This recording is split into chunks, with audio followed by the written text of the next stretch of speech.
Hey garden friends, today we're going to talk about 10 things you need to know to grow delphiniums successfully for your cottage garden. They're a beautiful cottage garden flower. They are easy for some, but difficult for others, and we'll go over why.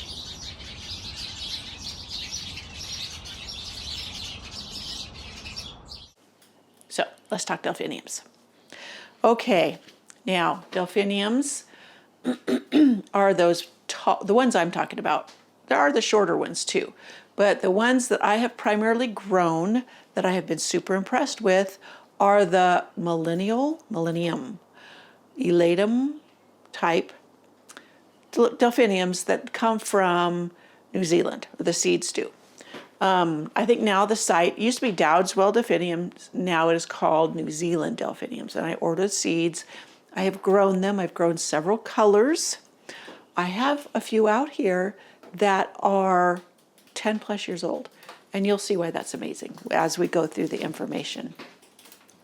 And I love them. They are worth the money, but they're not really that expensive. The shipping may be what's the most costly, but the seeds themselves are not.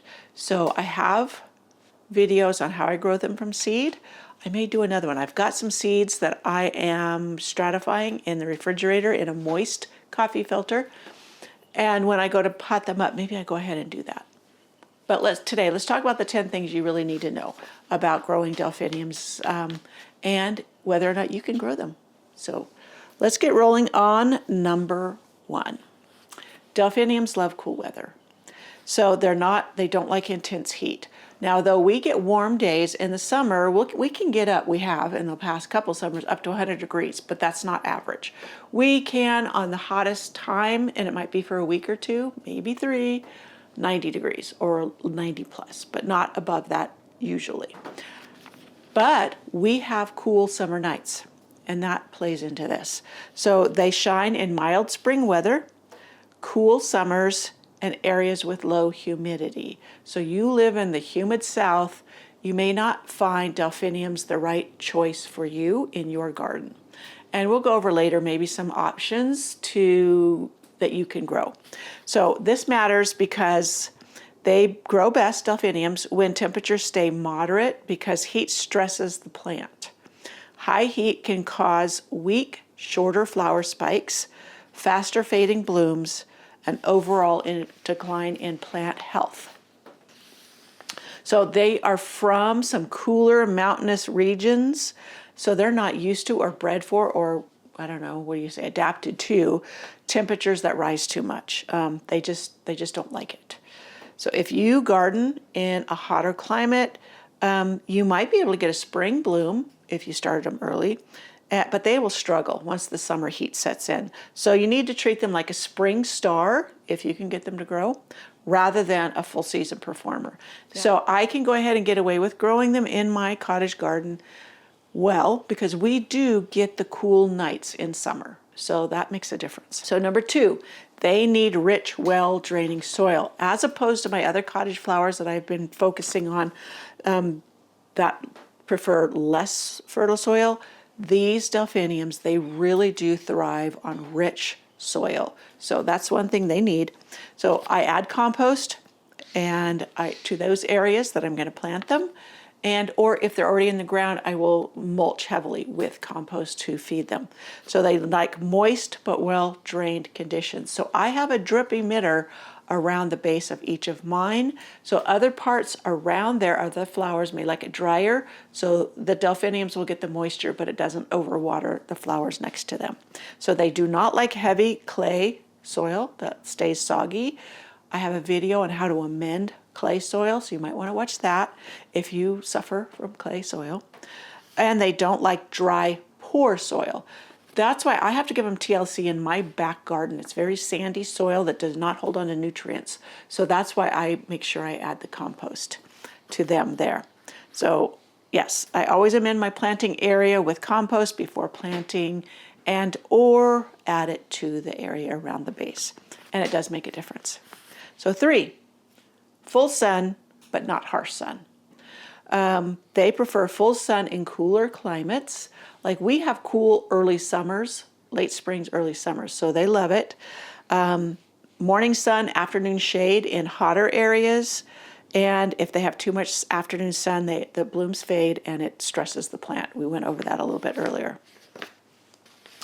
So yeah, if you've found that you've struggled with delphiniums and you know that you have these warmer conditions without the cool nights, then you might not be able to grow them without having to go to a whole lot of work. So 4, they need support. Do not skip this. And I've been guilty of this. Those gorgeous tall flower spikes, they're top heavy. And they're prone to flopping, especially if you get rain and then wind, or either or, they will snap. Not only flop, but they will snap off. And you will not have a beautiful delphinium anymore. Well, you could put it in a vase. So you need to use stakes, grow through supports, or natural supports. What I mean by natural is like mine is up against a fence, so I'll use pantyhose strips and tie them to the fence. Or I have trellises that stick into the ground. I saw some at Costco. They were tall. They were like $20 metal, and you could use those as a support. I also have these bars that stick down that have hooks, shepherd hooks, and I have used those as well to support my delphiniums, and they work very well. 5, delphiniums are short-lived perennials.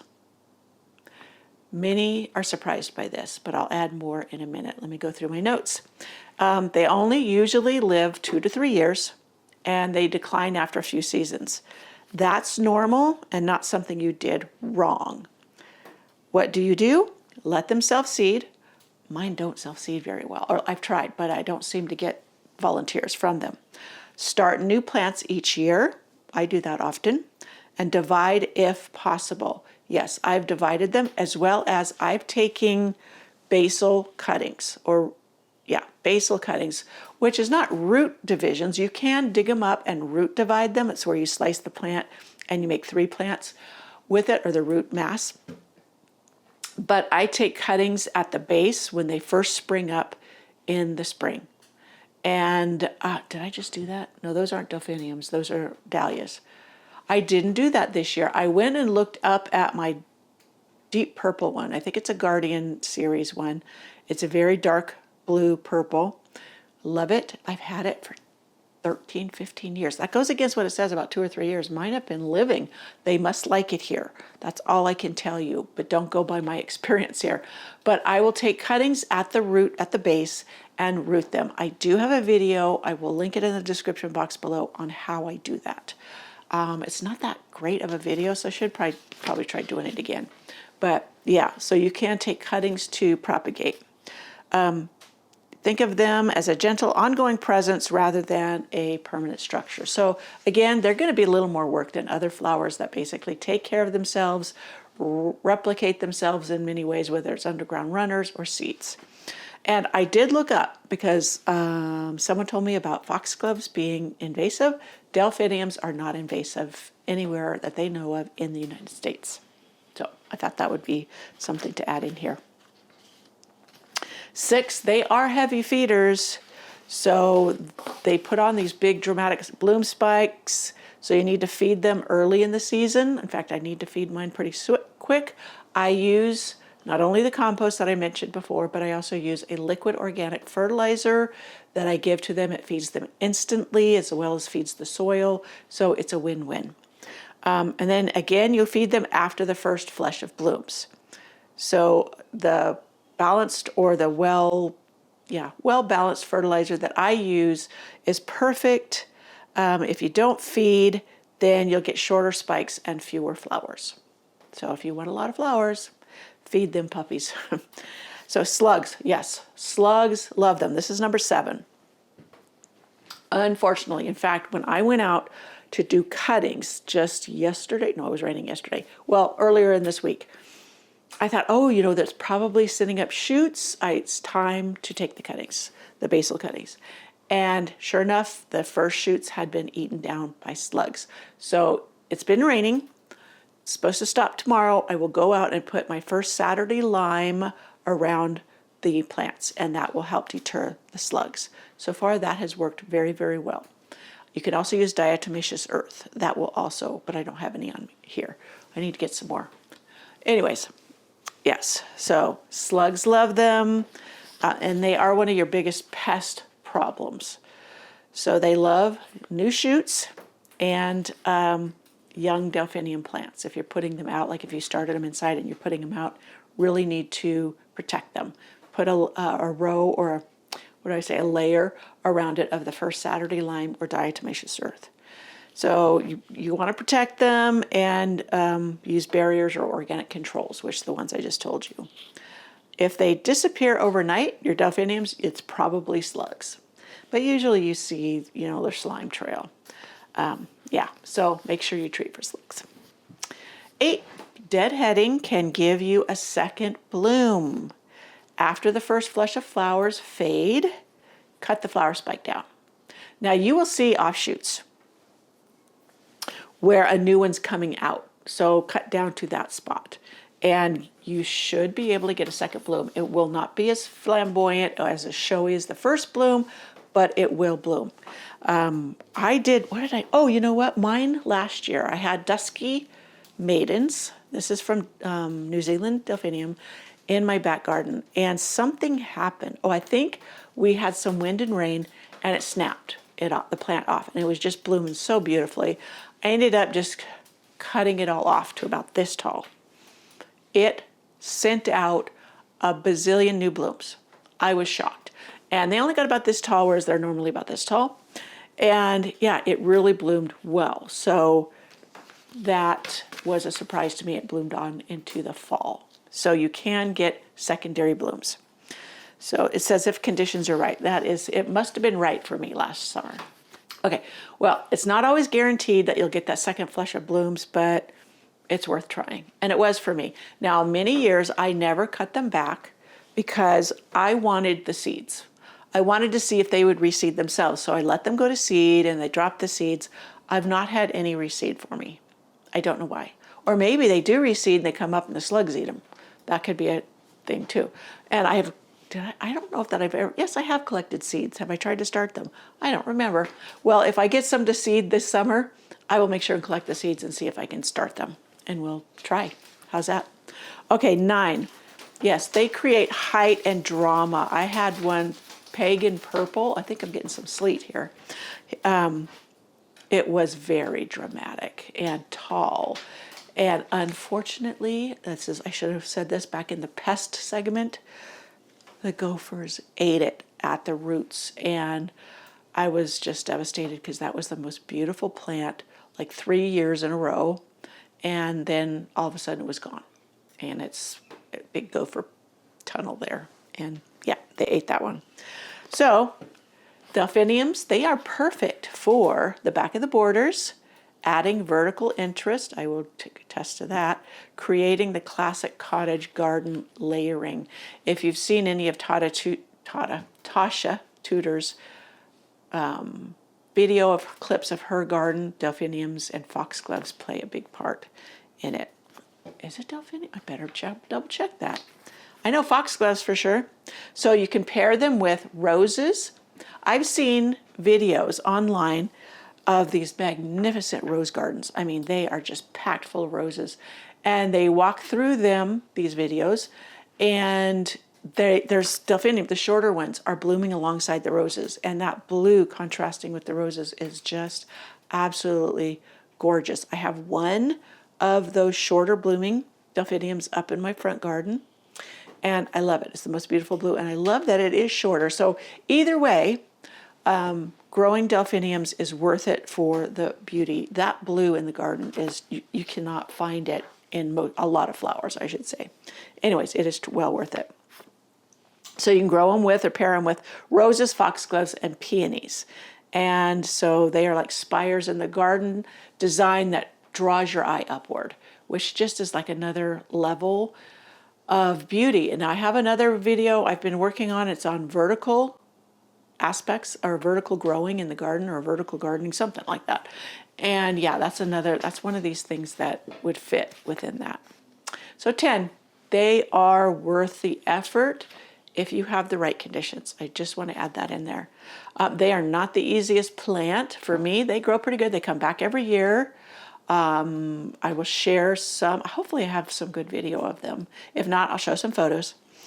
And this coming summer, I will make sure and get even better photos or videos. So they add height, elegance, and unmistakable cottage garden charm. And I fully agree with that. When they are in bloom, they truly are dramatic and just so eye-catching. That's just reason enough to try to grow them. But what can you grow if you cannot grow delphiniums? There is the larkspur. Larkspur are annuals, and they reseed readily in my garden. And when I lived in the valley, which was a 9A, 9B zone, very warm, even warm nights, the larkspur would grow for me. And it gets enough there in the valley in the winter of a cold spell for them to germinate very, very well.